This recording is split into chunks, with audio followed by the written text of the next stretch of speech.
Olá, bem-vindos a mais um episódio do nosso podcast, desta vez com imagem. Temos uma convidada muito especial, a doutora Karina, que vem falar-nos um bocadinho da sua experiência pessoal e profissional. Isto porquê? Porque ela é médica de Medicina Geral e Familiar e já é a segunda vez que vem ter connosco para pedir ajuda, mas é mãe de 3. Quer-nos contar um bocadinho? Vamos começar por perguntar a sua idade, que não se deve perguntar, mas pronto. Eu tenho 34 anos, a primeira gravidez foi por cesariana e na altura, por desconhecimento, não tive contacto com a terapeuta Susana, só tive conhecimento na segunda gravidez, que foi um parto vaginal com episiotomia. Portanto, foi a minha médica de família que recomendou a terapeuta, porque apesar a nível da minha formação a saber que é possível fazer reabilitação pélvica, eu não tinha conhecimento, não tinha nenhum contacto. Portanto, foi muito importante a minha médica de família, que também já tinha vindo à terapeuta Susana, dar-me o contacto para poder fazer reabilitação. A primeira gravidez, como eu disse, foi uma cesariana, portanto, foi todo um mundo novo na segunda gravidez. Toda a alteração que eu sentia a nível do pavimento pélvico, eu sentia muito descaído, um peso muito grande. E sentia que, apesar de fisicamente parecer estar melhor, porque quando tinha o corte cesariana, eu não conseguia aguentar muito tempo em pé, porque sentia muito peso, um desconforto muito grande e que tinha acabar por me sentar.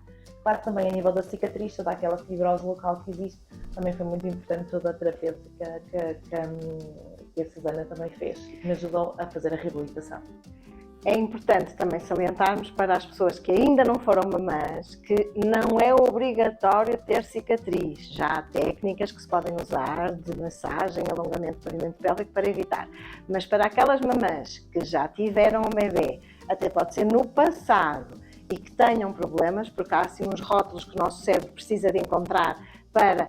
Foi a cicatriz da cesariana, foi da epísio, foi a cicatriz e continua com desconforto, às vezes não é bem assim. Portanto, é preciso trabalhar. E então foi interessante porque veio ter comigo à procura de solução, mas a sua experiência, tanto profissional como pessoal, não a preparou para o que encontrou. Claro, porque apesar de ter sido a minha tese também mestrado, eu estava um bocadinho alerta para a questão, só estava à espera de fazer reabilitação a nível dos exercícios para a incontinência urinária, e não tanto a nível do trabalho da episiotomia e da dor com as relações. Isso foi uma surpresa muito boa e acho que é uma excelente notícia porque tem tratamento, há uma possibilidade de diminuir este desconforto e esta dor e eu não estava nada à espera disso. Quando veio ter comigo, se bem me lembro, ainda não tinha retorno à atividade sexual. Portanto, tivemos um parto natural, tivemos uma cicatriz, tivemos dor, tivemos desconforto. Como é que uma mulher se sente a pensar, agora vou ter sexo? Em relação a reiniciar a atividade sexual, para mim era uma questão que me causava muita ansiedade. Eu sabia que não tinha sido igual ao primeiro parto, foi uma cesariana, portanto, no nível do pavimento pélvico eu tinha aqui umas questões a resolver, tinha muita ansiedade de ter dor, como é que seria aquele momento, como é que seria tudo reiniciar.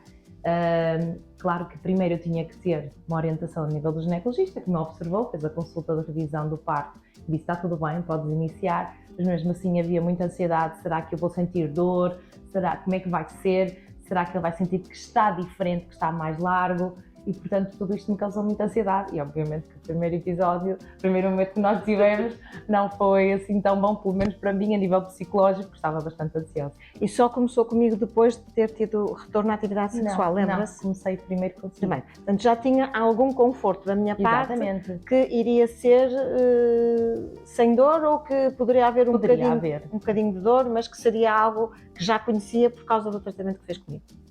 Sim, mas também que seria importante saber exatamente o que é que eu sentia para depois podermos orientar o tratamento. Okay. Porque depois é mesmo isso. O que é que doeu? Eu costumo dizer, vocês não me levem para a cama com vocês, eu costumo-vos dizer, ok, façam o que tiverem que fazer e quando depois terminarem, tentem tomar umas notinhas só no fim, passado 1 hora, 2 horas, para ficar fresquinho para trazerem, porque depois nós podemos adaptar o trabalho feito aqui àquilo que sentiram em casa. Exatamente. E foi o que aconteceu. Até que tudo recuperou lindamente.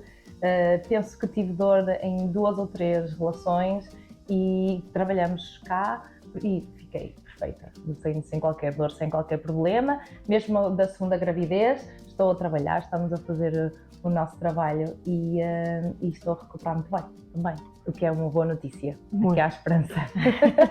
Muito boa notícia. E eu adoro, o projeto chama-se Um Sorriso nos Lábios, é mesmo isso, é que vocês possam voltar à vossa vida normal, mas eu aqui vou pôr assim a colherada, Sem problema. porque nós estávamos a falar há 2 ou 3 dias aqui e de repente a Karina, como médica, disse-me que quando estava em Lisboa, na zona de Lisboa, a trabalhar, que fazia às suas clientes o toque e fazia o teste. E eu perguntei, que teste? Que teste é que faz às suas clientes? Nós sabemos que este é um tema que é bastante tabu, mas que eu, como já a nível da experiência pessoal já tinha passado por isto, eu sentia muito à vontade para abordar com as minhas pacientes. E a consulta de planeamento familiar era o momento ideal para o fazer. E, portanto, nós estávamos muitas vezes a fazer o rastreio do cancro do colo do útero e eu abordava o tema e elas sentiam-se muito à vontade, depois de eu abordar, para me falar sobre a sua questão. E, portanto, eu aprendi com a Susana a fazer o teste dos 2 dedos, que simula a penetração e, portanto, eu conseguia perceber se elas tinham dor quando eu fazia o rastreio, digamos assim, e também lhes questionava se quando tinham relações com o seu parceiro se também tinham dor. E assim eu conseguia perceber o local, o tipo de patologia, se eu poderia fazer alguma coisa, porque estava bastante limitada, mas a nível da menopausa eu sabia que conseguia ajudar a nível do creme com hormonas local, mas tirando isso eu não tinha mais nada para oferecer e daí a minha limitação. Porque por mim que a Susana quisesse já estava a 2 horas de distância e portanto eu ficava com a batata quente na mão, eu não tinha como ajudar estas pessoas, o que é muito limitante, porque já falar sobre o assunto, fazer o diagnóstico era um passo grande que foi dado, mas depois eu não conseguia ajudá-las e eu acho que isto é um problema nacional, não é? Mesmo a nível dos ginecologistas eu sinto que andam muito à volta da questão da pílula, vão alterando a pílula, será que é a pílula que está aqui a causar secura, será que é uma infecção, mas depois não dão mais nenhuma orientação. Mesmo a nível de colegas que eu vi passarem por todo este problema, irem ao ginecologista várias vezes, o ginecologista tentava orientar por estas questões que acabei de falar, estas questões resolviam-se e a dor mantinha-se e elas ficavam desesperadas e já perdiam a esperança de que pudessem ter uma vida e relações normais, saudáveis, não é? Então, eu vou explicar um bocadinho melhor. Portanto, o teste que eu ensinei à doutora Karina é o autoteste, aquilo que eu tenho divulgado junto das redes sociais, em que colocamos 2 dedos e afastamos, e ao afastar os dedos sentimos a ardência, o desconforto, a falta de lubrificação, que não é, porque se eu faço isto e aparece o sintoma, significa que não está a entrar e a sair, não é a tal falta de lubrificação tão falada. Esta é uma técnica que pode ser usada, há pessoas que não sequer conseguem pôr 2 dedos, como sabe, e essa pessoa não vai poder fazer o autoteste, mas pode entrar em contacto comigo. Porquê? Porque ao longo destes anos, foram a distância entre os 2 últimos, foi quase 3 anos. Quase 3 anos, eu desenvolvi um conjunto de 4, 5 técnicas que podem ser feitas em casa. São as técnicas de autotratamento e, portanto, aí eu consigo ajudar à distância. Portanto, nós não falamos neste entretanto como profissionais, mas agora já fica a saber e as pessoas que nos estão a ver que não estejam cá no Porto, que queiram ajuda, podem também recorrer, porque eu posso explicar, tenho vídeos, explicar como é que se fazem para a pessoa poder fazer em casa para não ficar sem apoio. Portanto, eu terminava a perguntar se tem alguma mensagem que possa querer passar para as pessoas que estão escondidas atrás da câmara e ainda indecisas se há alguma coisa que possam fazer para elas. É muito essa questão. É um tabu, mas é um tema extremamente importante para nós mulheres e nós podemos e devemos ter relações sem dor. E existe esperança, existe tratamento. A Susana é excelente, tem 100% de bons resultados, portanto, não se escondam, procurem ajuda, porque ela existe. Muito obrigada, Karina, por vir. Obrigada como pessoa, como médica, como fantástica, foi ótima. Espero que tenham gostado. Foi mais um episódio, vêm mais pessoas e é um prazer tê-la desse lado. Até breve.